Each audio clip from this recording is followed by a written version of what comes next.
Good morning. Good morning. Brief panic. I think we're okay. It's just fantastic to be here, and thanks to Jeff for the invitation and for that very kind introduction. When I began my teaching career at Regis Jesuit, I quickly learned that cura personalis, or care for the whole person, is a two-way street.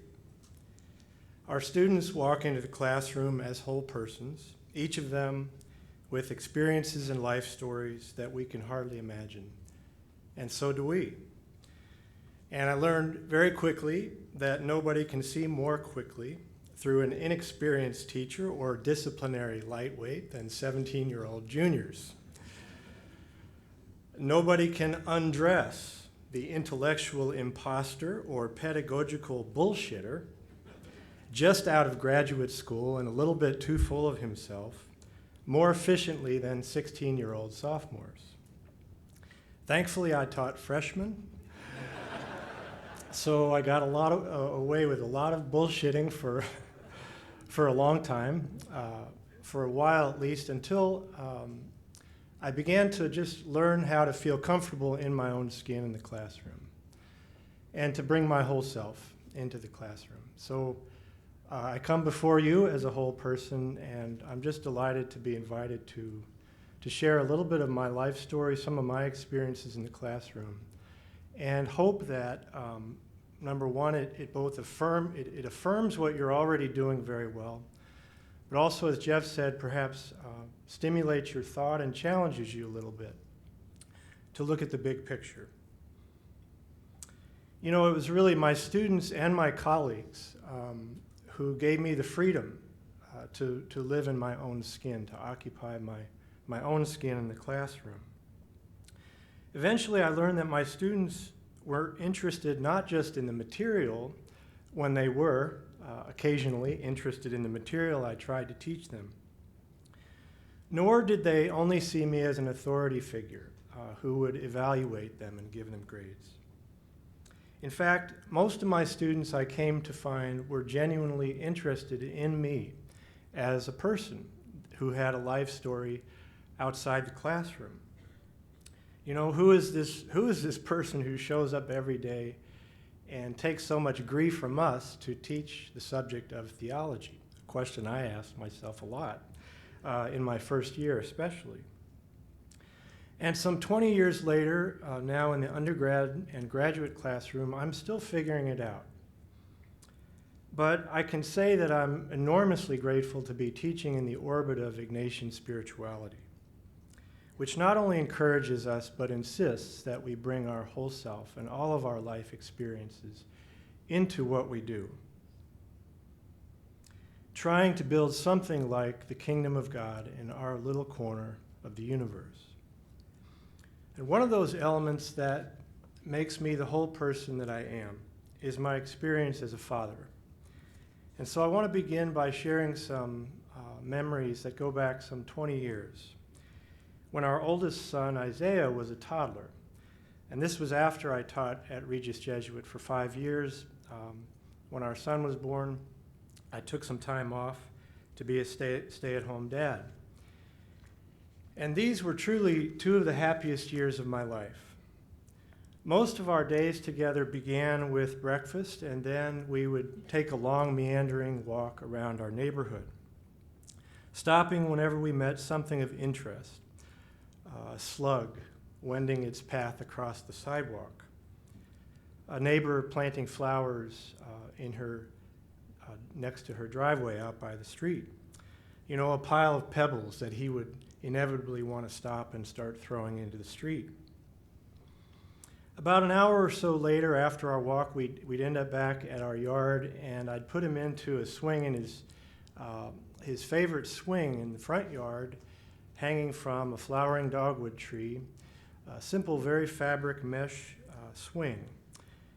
We called it the imagination swing, and he loved it.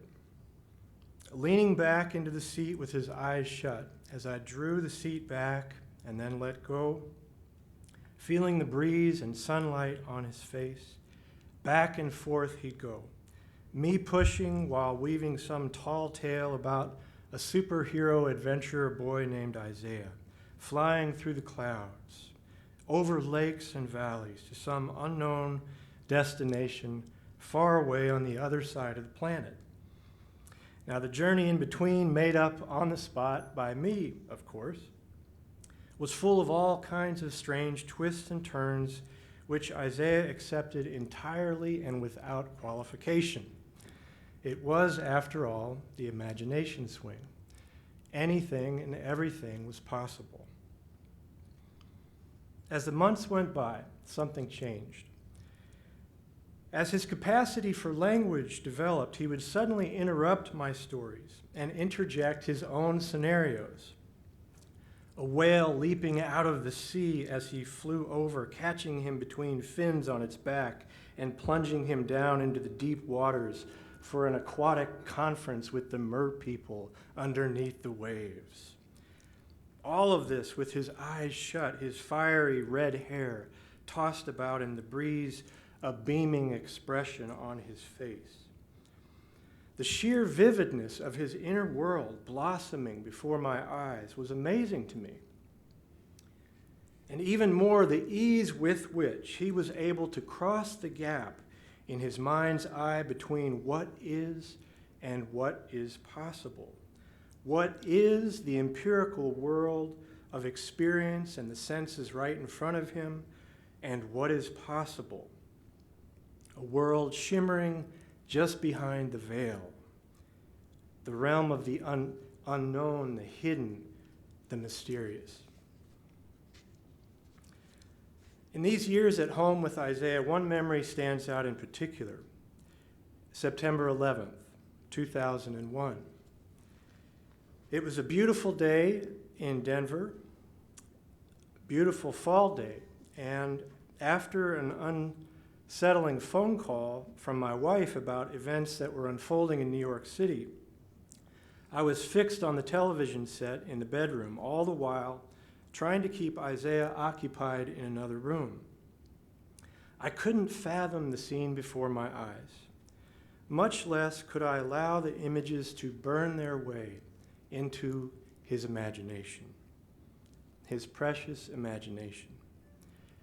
Sometimes the boundary between what is and what is possible collapses suddenly and horrifically in a chaos of unthinkable images. And when that happens, I think it is only the poets and the artists who can restore our collective faith in the realm of the unseen, the hidden, the possible.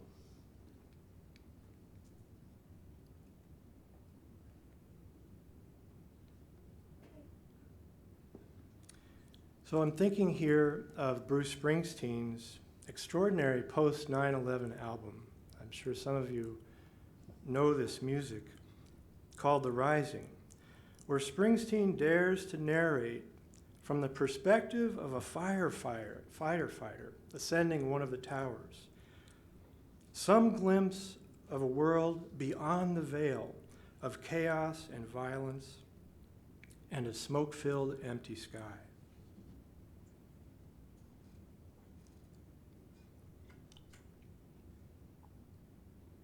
So if I may, I just want to sing a little bit for you from the title track called The Rising.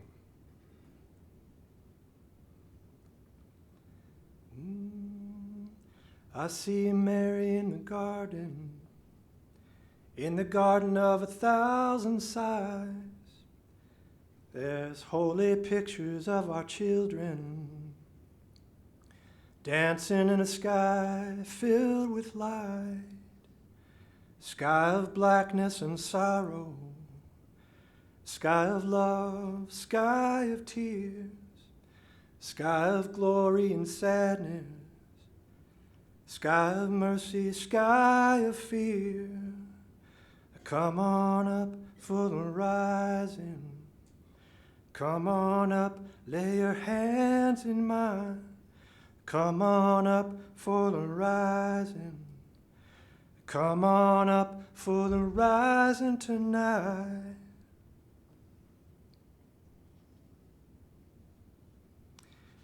In a post-9/11 world, how do we replace the imagination of war with the imagination of peace? The poets stand in the breach between what is and what may yet be, daring us to imagine another possible horizon. A first question: as Jesuit educators, how can we empower our students to do the very same? I'm convinced that this is one of our most urgent and beautiful tasks. Like Springsteen or any great poet, to teach to our students' imaginations, to feed their wonder, to open their eyes to possibilities hidden just behind the veil. Amen. It took a lot of courage for Springsteen to write that album, and I don't know anybody else who could have pulled it off. It's an extraordinary collection of songs. Much has been made in recent years of the decline of the humanities and liberal arts in higher education, including my own discipline of theology, once upon a very long time ago considered the queen of all the sciences. A lot of religious folks, and plenty in the Catholic tradition, have blamed the decline of religious literacy and the emptying of the churches in the Christian West on the rise of secularism. It's not a new argument. As the great Jewish poet and philosopher Abraham Joshua Heschel said some 50 years ago, Heschel said, "It is customary to blame secular science and anti-religious philosophy for the eclipse of religion in modern society. It would be more honest," he continued, "to blame religion for its own demise." Religion declined not because it was refuted, but because it became irrelevant, dull, oppressive, insipid. I agree with Heschel. Many young people abandon formal religious practice not because secularism has made their parents' faith traditions appear irrelevant or incredible, but because religious belief and practice as it's presented to them lacks vitality and prophetic spirit. It lacks empathy, imagination. It lacks a spirit of joy and hopefulness. And too often it lacks what matters most: love, compassion, and a passionate commitment to justice. But notice Heschel was also saying, and saying it especially to young people, that is, if this is your experience of religion, of Judaism, Catholicism, Hinduism, Islam, then it is not authentic religion that you're experiencing. It is something else. It is a false imitation, not the heart of religious experience and wisdom as embodied by the prophets and mystics down through the ages. And this brings me back to the imagination swing. If even our educational institutions today risk being colonized by a certain poverty or captivity of imagination, the imagination of war, the dictates of marketplace reason, then our task must be to cultivate an alternative climate in the classroom, one that breaks free and opens the imagination for other possibilities. John Lennon had it right when he dared us to imagine all the people sharing all the world. Dr. King, when he dared us to dream of a day when kids are measured not by the color of their skin, but by the content of their character, he was painting pictures for our collective imaginations, stirring our desire and galvanizing our hope in what is yet possible. And notice how often Jesus does the same, telling vivid stories with raw materials taken from everyday life. The kingdom of God is like a mustard seed, or a woman putting her last coin in the temple collection, or a farmer casting seeds onto the soil. Many of you know the work of Father Greg Boyle, and I think Father Greg Boyle teaches in this same style through his his witness, his life, and his writing in this amazing book, Tattoos on the Heart. Like Jesus, Father Boyle appeals to our imaginations, the realm of our deepest desires, inviting us to radically reimagine who it is that we call our neighbor. Just want to share a passage here, what he calls kinship. This is the image he paints of what it looks and feels like. No daylight to separate us, only kinship, inching ourselves closer to creating a community of kinship such that God might recognize it. Soon we imagine with God this circle of compassion. Then we imagine no one standing outside of that circle, moving ourselves closer to the margins so that the margins themselves will be erased. We stand there with those whose dignity has been denied, with those who have had no voice. We cannot build a more just, beautiful, and humane world unless we can first begin to imagine it, imbibing deeply from the lessons of the past, but then leaning forward into our imagination swing with hearts open onto the future. Who still dares to speak of a day when nations will bend their swords into plowshares, their spears into pruning hooks, and study for war no more? This, I think, is one of the distinctive geniuses of the Jesuit Ratio Studiorum, the plan of studies from the very beginning. The intuition that Ignatius and his earliest companions had that we need the poets, the musicians, the playwrights, the storytellers, to remind us of what is best and deepest in us, and to dare us to imagine again. And so a second question, how are we passing on our faith traditions to our students? By our witness, by our words. How do they come to know the scriptures, the teachings of the church, its rituals and liturgies, its framing narratives and doctrines? Do they experience these things through us as sources of inspiration, of light, of hopefulness, and challenge indeed, a vision of expanding kinship and community? Or, if we were really honest, do they often complain that these subjects to them are just sources of kind of heaviness and obligation, division, exclusion, and perhaps even implicit and explicit violence?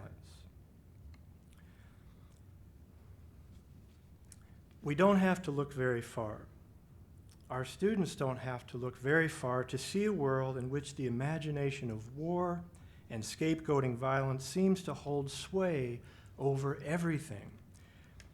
Just a few days ago, June 17th, marked the one-year anniversary of the massacre of 9 members of Emmanuel AME in Charleston, South Carolina. 9 of our brothers and sisters shot dead in the midst of Bible study by a young man whom they had welcomed into their prayer circle, who would profess later that he wanted to start a race war. What kind of imagination could conceive and carry out such a horrific attack against one's fellow human beings? Perhaps more to the crucial point, what kind of a culture continues to produce such an imagination? Many of us, my colleagues here, will remember we were asking similar questions in the wake of Columbine, April of 1999, just up the road from Regis Jesuit. The beast had reared its head again, only now in a more terrible visage than we ever thought possible in our children, the final frontier of innocence. Even then, I remember it was hard to escape the feeling that this would be the first of many more just like it. From Columbine to Fort Hood, Tucson, Aurora, Oak Creek, Newtown, Chapel Hill, Chattanooga, Sandy Hook, San Bernardino, and now Orlando. How many more names in the litany of the dead before something fundamental shifts in our cultural imagination, in the normalization of gun violence? or for that matter, in the case of Orlando, the normalization of attacks on LGBT students. Perhaps closer to home for some of us in terms of where many of our students are coming from, both male and female, is the epidemic of sexual violence on our college and high school campuses, and other issues around sexuality fueled in part, surely, by the confused and sometimes toxic mix of images they imbibe from a subterranean culture of internet pornography and video gaming, a highly addictive virtual universe in which many of our kids spend enormous amounts of time, and where LGBT students are often exposed and sometimes bullied to the point of suicide. And lest we forget to mention another form of the beast that has continued to rear its head right in the midst of our own Catholic Church, where the sexual abuse of children and systematic cover-up by a host of bishops here in the U.S. and around the world continues to this day. In all of these cases, of course, it's not just the people who are directly traumatized or victimized, but the community, right? The people who are left behind or left to deal with the trauma inflicted on our children or others that we know. You know that the effects ripple out and reverberate for generations. They produce fear, a culture of fear. If culture can be described as the constellation of images, stories, and narratives that we tell one another that make sense of our lives, if culture operates on our consciousness more or less subconsciously as a kind of a lens or imaginative grid through which we interpret and make sense of the world, then all of these signs of the times are manifestations, perhaps, of what I have called the imagination of war, a predatory force at work in the world, void of empathy and compassion for the weakest and most vulnerable, a spirit that sows fear and mistrust in the social body, draining its victims of creativity and zest for life, a paralyzing force that holds sway to some degree over all of us. A third question. In the terms of Ignatian spirituality, how do we help our students to discern the spirits? That wonderful phrase of Ignatius, to discern the spirits at work in our world today and distinguish between those that are life-giving and those that are life-threatening, life-deadening, life-destroying. How to help them recognize, name, and resist forces that not only tolerate but would positively reward the dehumanization of others, the maintenance of vast social inequities, the building of walls between nations, religions, and races, and how to help them extend that same critical awareness, as we all must today, to the suffering earth. What kind of cultural imagination would continue to plunder the planet in the face of devastating climate change, and do so very often under the banner of progress, or our way of life, or the promise to make America great again?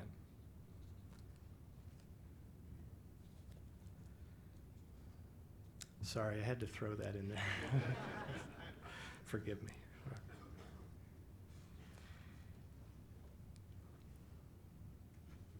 So I want to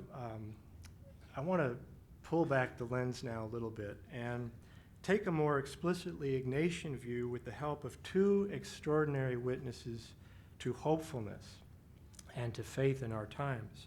First, Father Adolfo Nicolas, the Superior General of the Society of Jesus, and then Pope Francis, not incidentally our first Jesuit Pope and Father Nicolas's boss. And in fact, within the orbit of Ignatian spirituality, almost no single figure has moved me and inspired me to think deeply about what we do in Jesuit education than Father Nicolas. In a landmark address in 2010 in Mexico City, entitled Depth, Universality, and Learned Ministry, Challenges to Jesuit Higher Education Today. Father Nicholas put his finger, I think, on the pulse of what many of us are experiencing in the classroom every day in terms of where our students are coming from, the cultural atmosphere or air that they're sort of subconsciously breathing all the time. He opened his remarks by detailing, as he put it quite forthrightly, what I see as a negative effect of globalization, what I will call the globalization of superficiality.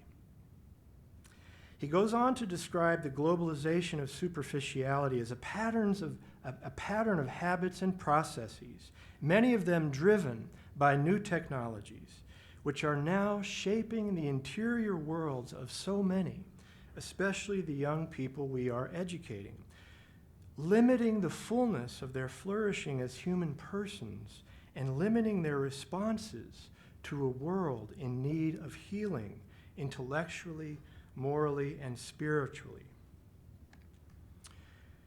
He continues, and he just lists some characteristics of what he sees as the signs of our times. When one can access so much information so quickly and painlessly, or publish to the world one's reactions so immediately and so unthinkingly in one's blogs, when one can cut and paste without the need to think critically or write accurately or come to one's own careful conclusions, when beautiful images from the merchants of consumer dreams flood one's computer screens, or when the ugly or unpleasant sounds of the world can be shut out by one's MP3 player, when one's vision, one's perception of reality, one's desiring can also become shallow.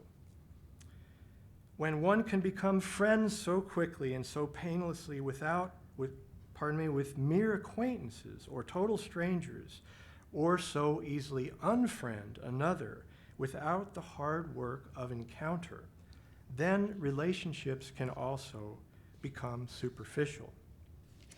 In sum, the globalization of superficiality, says Father Nicholas, is a process of dehumanization that may be gradual and silent, but it is very real. People are losing their mental home, their culture, their points of reference. Even more ominously, he concludes, a world of globalized superficiality of thought means the unchallenged reign of fundamentalism, fanaticism, ideology, and all those escapes from thinking that cause suffering for so many. In other words, fundamentalisms of all sorts become a refuge for people who feel threatened by the loss of their mental home, their culture, their traditional points of reference. And in the remainder of his remarks, Father Nicholas does not give us a blueprint. He doesn't tell us what to do with this, but he makes some suggestions, lays out some sort of signposts, but then he lays the charge on our shoulders. How's that for a challenge, you know? That lay collaborators working with Jesuits around the world, he asks us for help to think about and to imagine new ways to address, you know, the students who come to us with a deep understanding of where they're coming from. Enter Pope Francis, who likewise emphasizes the most dire effects of our global situation, especially on the world's poorest peoples, decrying what he calls the globalization of indifference, a situation in which he says, quote, stock markets dropping 10 points is a tragedy, but starving children, homeless people dying on our streets, people disposed of like trash is accepted as normal. Francis is nothing if not a master of the direct and powerful image. He wants us to see, open our eyes, so as to break open our hardened hearts.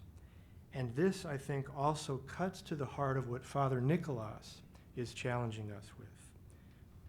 Essentially, I would put it this way, that a disease of the imagination calls for responses that nourish, enlarge, and free the imagination, which is at once the source of our cultural sickness and its potential cure. Now, I'm going to play with that idea the rest of this morning, and I'll repeat it a couple of times.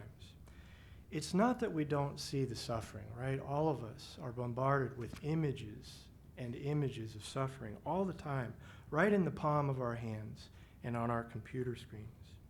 But perhaps this is part of the problem.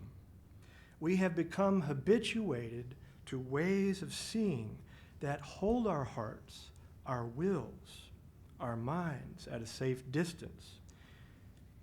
To say it in biblical terms, we have eyes, but we do not really see. We have ears, but we do not hear.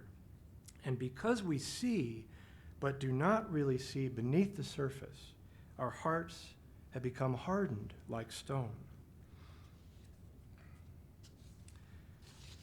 What is needed, says Pope Francis, is nearness, proximity, presence. Do you know what his favorite image for the church is? Yeah, a field hospital after battle. He repeats it over and over. I see the church as a field hospital after battle. Now, what would be the implications of taking that image seriously, not only in our churches, but in our schools and universities, as a model for what we do?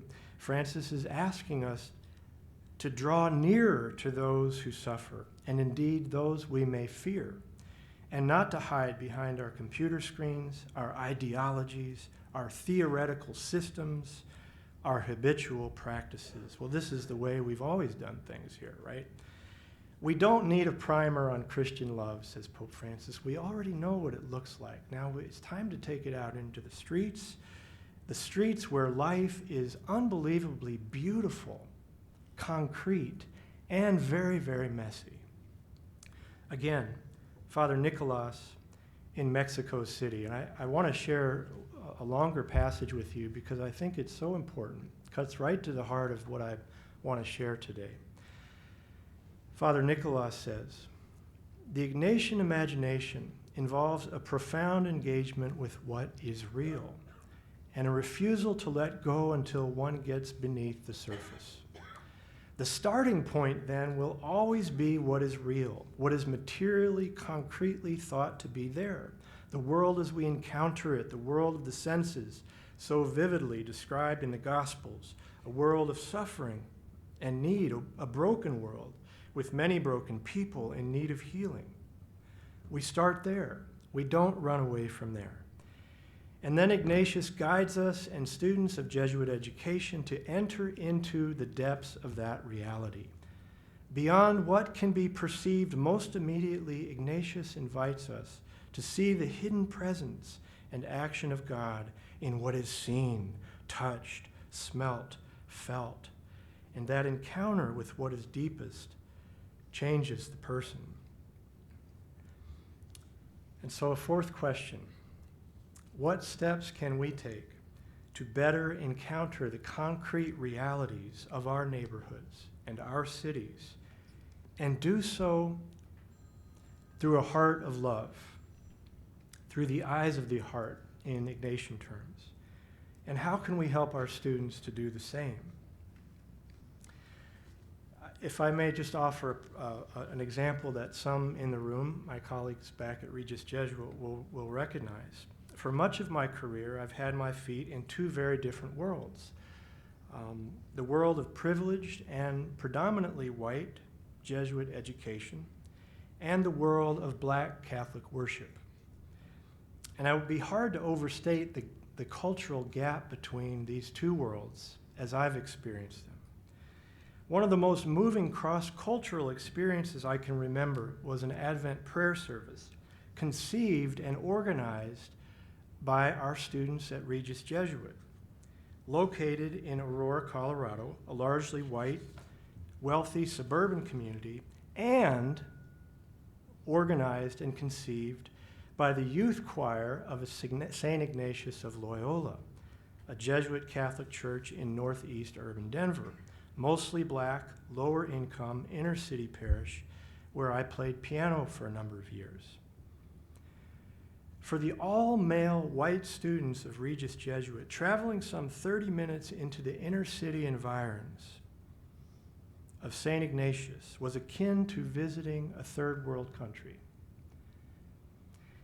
For the all-female black youth choir of St. Ignatius, their white counterparts more or less did come from another country. In other words, neither community was engaged fully in reality. With respect to each other, they could only see each other from the surface of things, right? White, wealthy, etc. Black, poor, etc. Right? How we put people into these boxes. Even the very language I just used, right, superficializes the depth, the real depth of both of those communities. Over the course of 2 weeks of rehearsals, I watched in wonder as the imaginative worlds of both groups was broken wide open, along with their stereotypes and prejudices, through the medium of shared Catholic faith, right? They shared a faith, shared a common creed, storytelling and song. Discomforts began to fade and tenuous friendships began to form. The gathering of both communities on the night of the service, with parents and grandparents, brothers and sisters, all manner of folks in all style of dress, was a beautiful sight to behold. And not a few left the church that evening with smiles of joy and tears and rumors of possibilities never before imagined. Now, of course, such experiments are only mustard seeds, right? Tiny mustard seeds, bits of leaven in a deeply segregated society. We certainly did not solve the structural problem of racism and segregation in Denver, much less in the Catholic Church, in this humble experiment. But I would never underestimate the latent power of this experience for the young people and their teachers and their families who were involved. Indeed, I think the experiment worked in part so graciously because it was largely conceived and led by the youth of both communities, whose hearts were open to each other, even in their nervousness, hesitation, and fears. They had not yet learned from the adults in their lives that genuine encounters across the color line simply aren't possible in the real world. Later this morning in the second session, I'll come back to this theme of kind of cross-cultural and cross-racial encounter and just try to throw out more ideas about what this might look like in our schools. I want to turn finally, though, to that one other great theme in the papacy of Francis, which is the environment.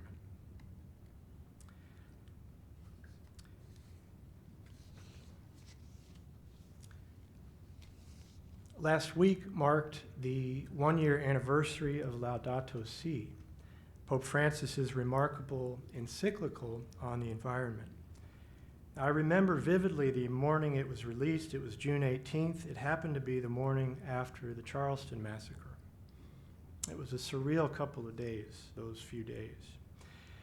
And taking, as you know, taking his inspiration from St. Francis of Assisi, the Pope here offers a new and radically alternative imaginative framework in which to understand our lives in the vast web of creation. In a word, the suffering earth, the fate of suffering earth, and the fate of all God's creatures are not separate, but are bound beautifully, integrally, and urgently together in one reality. He writes, the violence, now this quote in particular, it's not on your screen, but I placed it here because of the juxtaposition with Charleston, actually. He writes, the violence present in our hearts, wounded by sin, is also reflected in the symptoms of sickness, evident in the soil, in the water, in the air, and in all forms of life. This is why the earth herself, burdened and laid waste, is among the most abandoned and maltreated of our poor. She groans in travail, they're citing the book of Romans. We are not faced with two separate crises, one environmental and the other social, but rather one complex crisis which is both social and environmental. There can be no renewal of our relationship with nature without a renewal of humanity itself. I used the word new just a moment ago to describe this vision, what Francis calls an integral ecology throughout the encyclical. But in truth, as you know, this is a vision that is both new and ancient, right? It's codified in the book of Genesis, in the Psalms, and in the mythic stories of all the world's great religious traditions.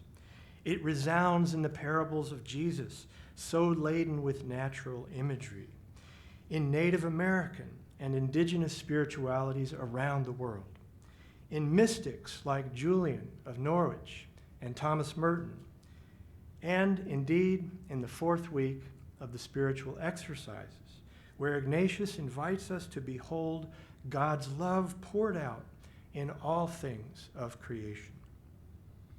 And yet this vision of integral ecology is radically new, to the extent that Pope Francis has fully incorporated the wisdom of the scientific community in ways that very few religious leaders have yet done to date on the public stage, as Pope Francis has. Our crisis is both scientific and spiritual, says Pope Francis. Both scientific and deeply spiritual. There is a deepening tear in the fabric of life, and we keep scrambling to convince ourselves that with only a little more technological innovation, we'll somehow fix it, when in fact the tear cuts much deeper than that, right through our collective spirits, minds, and hearts, and the way we engage and relate to the natural world. I just want to share one quick story. A few years ago, I was out driving when I was listening to NPR about the newest products that were being showcased at the technology show, annual show in Las Vegas. And one of the big software companies was unveiling a kind of a virtual helmet that is worn over the head and can transport the user into any environment of their choosing. And the tech reporter spoke with great excitement about a new program that would bear the wearer of the virtual helmet into, are you ready for this? Thoreau's Walden Pond. And I'm quoting the reporter here. Enabling the user to see and hear everything Thoreau saw. The different birds and species of trees, the water lapping over rocks at the bank of the pond, the frogs croaking, the wisp of the wind through the cabin windows, and so on. And he concluded just almost breathlessly as follows: now we can go into the woods and suck out all the marrow of life without ever leaving our living rooms. I mean, it is funny, and then it's not. It's like, I nearly crashed the car, honestly. It's like, is this what it has come to, You've got to spend a couple of grand to go out into the woods and suck out the marrow of life. A couple of questions on this point. Have we become so encased in digital constructions of reality that we've forgotten what it is to feel the grass under our bare feet, to be human, to be free? We seem to be habituating ourselves and perhaps subsequent generations on our watch more and more to practices in which we allow others, and increasingly our machines, to do our seeing, feeling, thinking, and most ominously, our deciding for us. Where do we go from here? To the extent that this crisis is, as Pope Francis says, both social and environmental, to the extent this crisis does not paralyze us, and I hope I haven't paralyzed you this morning, we must not let it paralyze us. It gives rise in me, and I hope in you, images of hope and possibility, wellsprings of creative thought. This is where the fun begins in the classroom. What images and narratives of hope can we offer the next generation? Which prophetic witnesses and which sacred texts can we share with our students that might nourish and enlarge their hearts toward the healing of the world?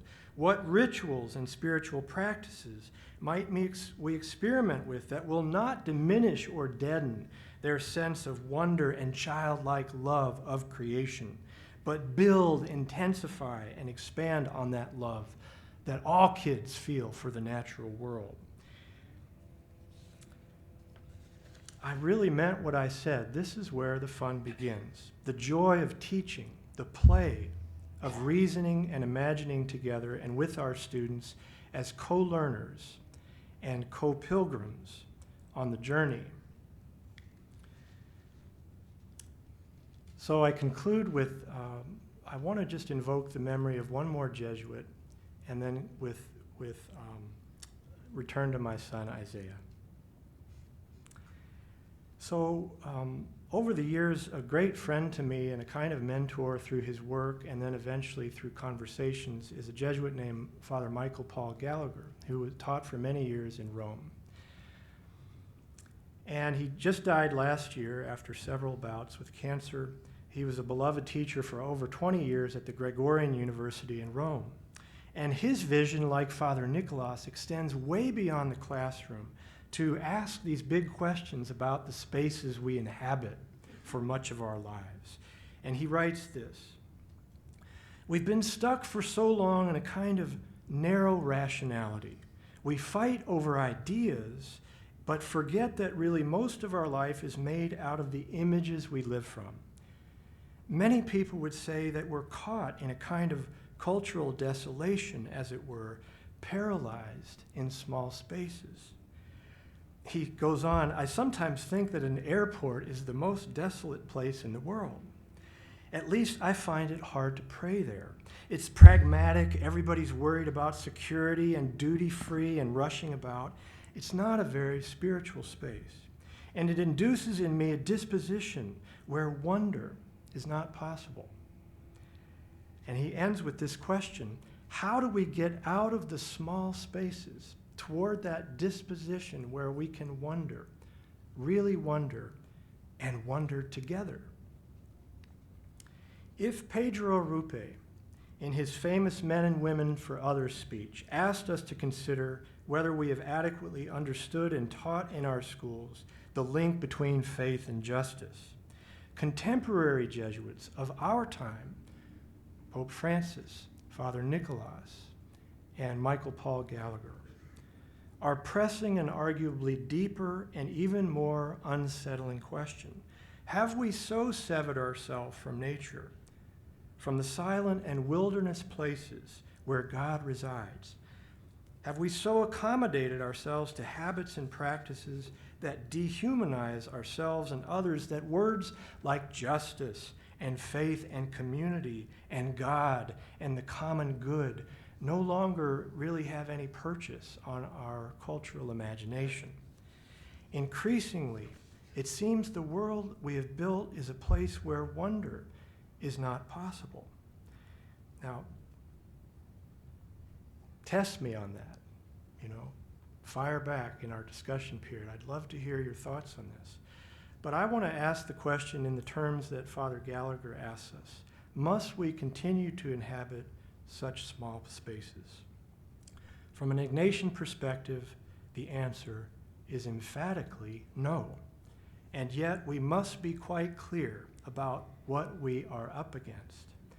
A disease of the imagination calls for responses that nourish, free, and enlarge the imagination.